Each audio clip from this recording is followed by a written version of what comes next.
Now with ArcGIS Pro open, I'm going to click on my catalog pane, pane here, and go down to folders, and I'll add in my folder,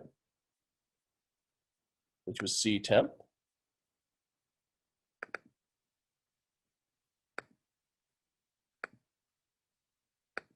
And I'll go to my walking network, GDB, walking feature data set, and there's walking ND, and I'll bring that in.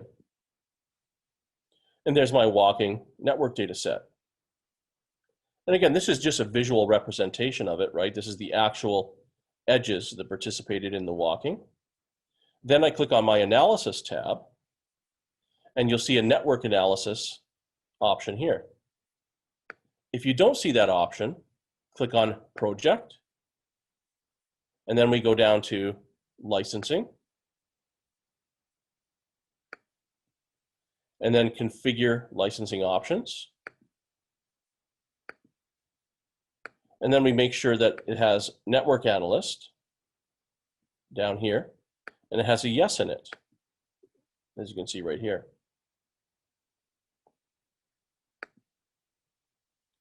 So mine was already enabled, yours might not be. You can also see it in here, just in this list, network analyst, and it says yes there.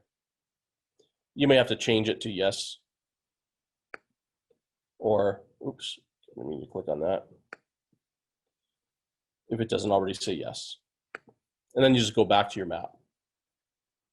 So I click on the network analysis dropdown, and I want to start with service area to generate walk time polygons.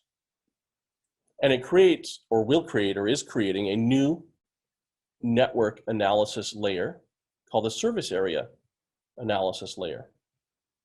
And it will add it to our table of contents momentarily. It is a little slow to create it. Now we see in our contents pane, we see service area, and that's the service area analysis layer. And then we see feature classes, or what we specifically call service area analysis layer classes: facilities, point barriers, lines, line barriers, polygons, and polygon barriers. So for example, for facilities, I need to import some point features that represent the facilities. In our case, we're interested in physician offices. So back in catalog, I'll bring in the physicians layer into our map. So these are all the locations of the physicians' offices at which we can have flu shots. And so those will become the facilities in the context of the service analysis layer. So clicking on facilities now then brings up the service area network analyst tab. And I click on service area. And in here, you'll see import facilities. So I click on import facilities, and that opens up the add locations geoprocessing dialog. The target will be service area. That's the name of this network analysis layer. It's automatically filled in for us here. The sublayer is facilities, because that's the one we had selected. The input locations now, I'll just use the drop down, and that'll be the physicians. Then I want to have a field name for the physicians to identify each of the individual offices. So I need something that identifies each physician office. And that would just be name. So I'll choose, it's not there, the property. Here, object ID or physician ID. So physician ID. And that's something that is carried over so that we can eventually link our physicians back to the service areas that will be created.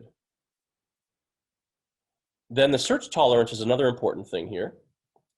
This is how far around an edge feature ArcGIS will look for a physician point.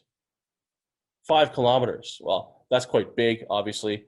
You know, if there's no physician point within 5 kilometers of an edge, then we're not going to have that put to the edge. So what happens here is, let's say we used 5 kilometers, and there's a physician way out here in the south east corner that's 5 kilometers from any network edge.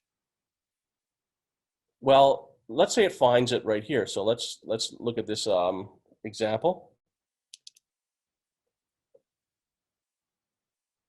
And I'll just grab that in a second and open that up here.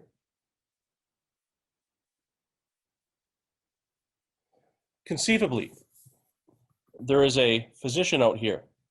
So that's a physician.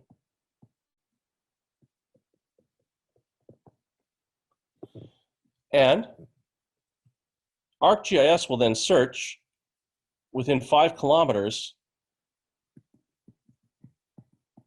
of each edge. So let's say that's one area and that's 5 kilometers.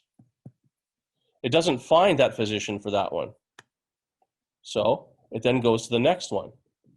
You know, here, it's not going to find it here. Let's say right here, it finds that physician. So that physician is within that 5 kilometers, just barely. What happens then is ArcGIS will move the location of that physician, again, which is originally right here, will move the location 5 kilometers over to here, so that that physician now is accessible on the network. And generally, you didn't want something like that happening. That's quite far. In the context of looking at how far someone can walk, let's say, that's pretty far for a senior, for example, generally to walk to get a flu shot. So that 5,000 meter or 5 kilometer threshold means that any physician that's off the network or not near a network edge and is slightly 5,000 or less equal to could be conceivably transferred to an edge, and that would be unrealistic. So we probably want to have a lower one in there. You know, let's say like we might pick something like you know, maybe max 200 meters. And that will ensure that physicians that are further than 200 meters from a network edge will not be snapped to the network and used in the analysis. Because in this analysis, it wouldn't make sense to do that. So I might change that to, let's say, 200 meters. And I'll put snap to network. And I'll offset the snap 5 meters from the network, since nothing can be exactly on the network itself, right? In the middle of a street. So then I'll click run. And there were some warnings. So what were the warnings? Let's view. And it says in the warning, 211 out of 213 were located. So 2 were not located. In other words, 2 are more than 200 meters from a network edge. So we don't want those included. Next, I go back and click on the service area layer. And I want to figure out what cutoff I want. So a 15-minute walk time, let's say, so I put 15 in here. So 15 goes in cutoffs, and I want towards the facility. Here, this is an undirected network, because we're not using one-way street restrictions or anything. So this shouldn't matter much, but we'll make it correct technically anyway. So instead of away from facilities, 15 minutes, we want towards facilities, 15 minutes, because patients will be walking towards the facility to get their flu shot. So towards facilities. And then it says min here.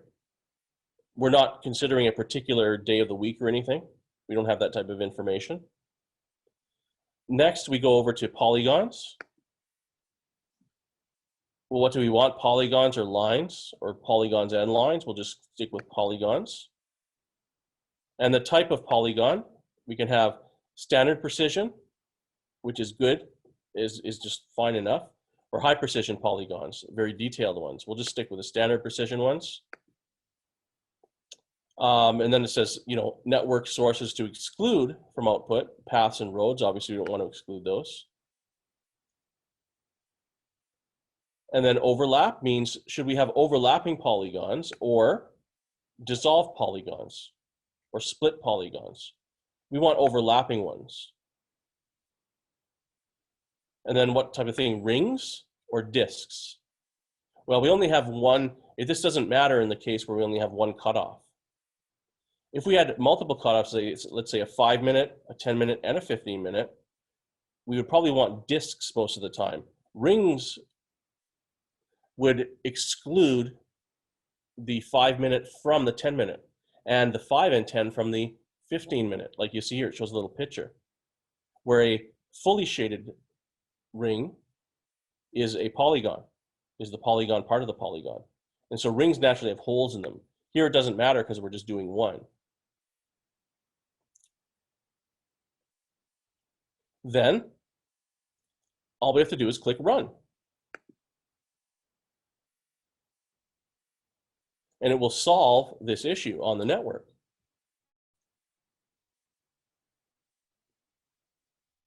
And I'm just going to zoom in to see that because it's hard to see at this scale. And here we go. So all of these purple area here represent the 15 minutes around each physician. Now, if I go back to map and I click on select, I can select, for example, this polygon here. And you can see that's a polygon around this physician location.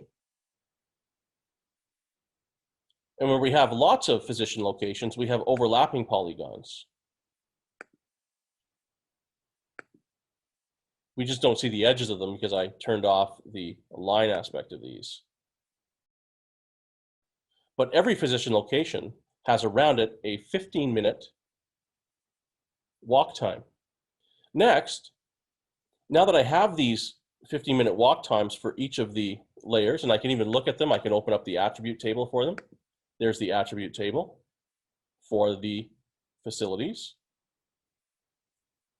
and the attribute table for the polygons. And notice there's a facility ID in each of these. And then it says here, name. Under name means facility 201, 0 to 15-minute walk time. From 0 to 15. So whatever that facility was, I could zoom to it. And there it is, it's in one of the townships. That's a 15-minute walk time there.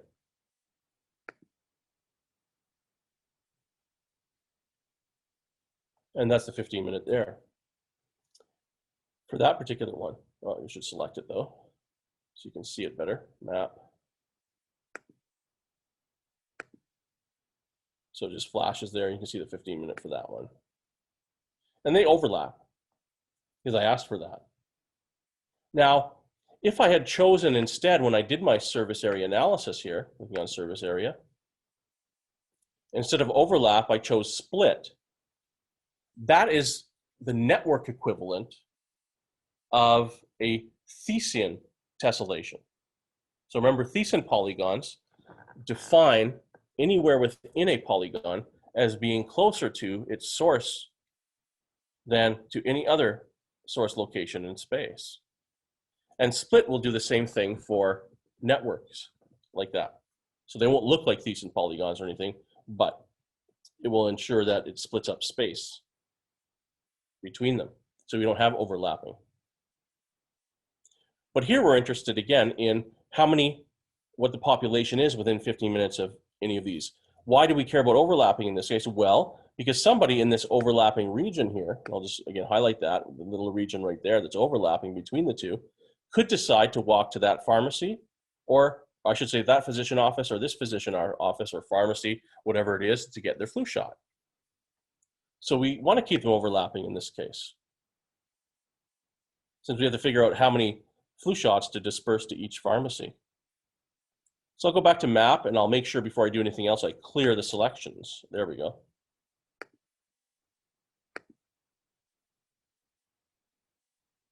And I'll zoom back out to the polygons. Now going back into catalog here, I have Ottawa block population. So I'll drag that in. This is population by block in Ottawa.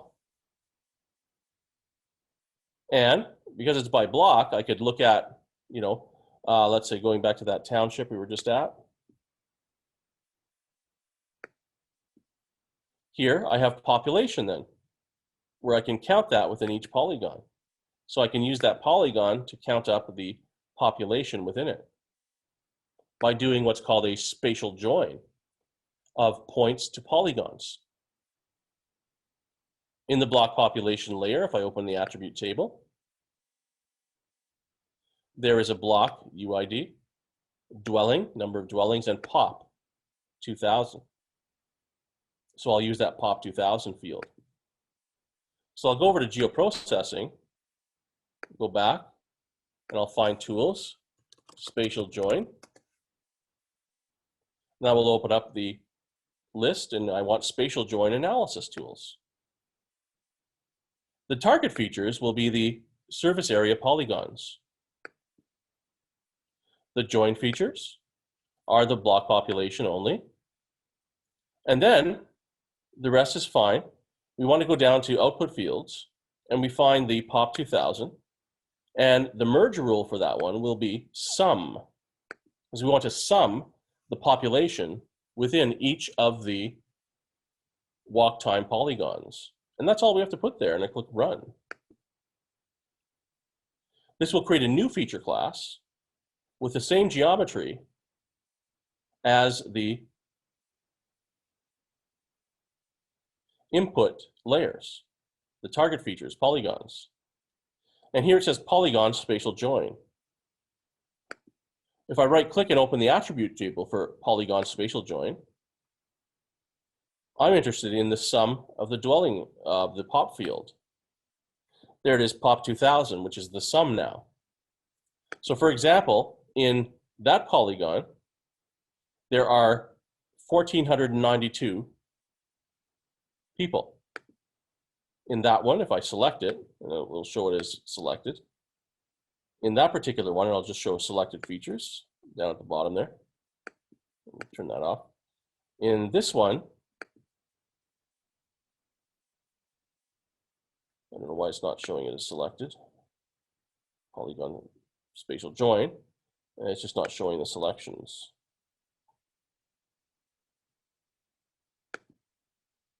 Or in this one here, there's 10. So if I zoom to that one, see where that is, that's right there. So there's only 10 people in that one. Here's a big one. That one, I'll right click and say zoom to, because I'm again looking at the pop 2000 field. Again, I asked to sum that, so that's why I have a sum in there now. There's 2,152 people within 50 minutes of that location. So I can sort that in descending order, for example, to find, wow, there's one physician office that has like 28,000 people within 50-minute walk. So I'll zoom to that one. It's probably downtown, obviously. Yes, it is. Probably in center town or something like that. So a lot of these have very high, right? Very high counts because there's a lot of people around there. So those would be obviously ones that might need more flu shots on hand than ones that have 10 people. And that's called the service area analysis. Go back to there. And that's with overlapping, obviously with overlapping regions. If we had a different thing in mind, such as assigning people to the closest physician office, we would use a different type of analysis for that. But in this case, this is the type of analysis that would be appropriate.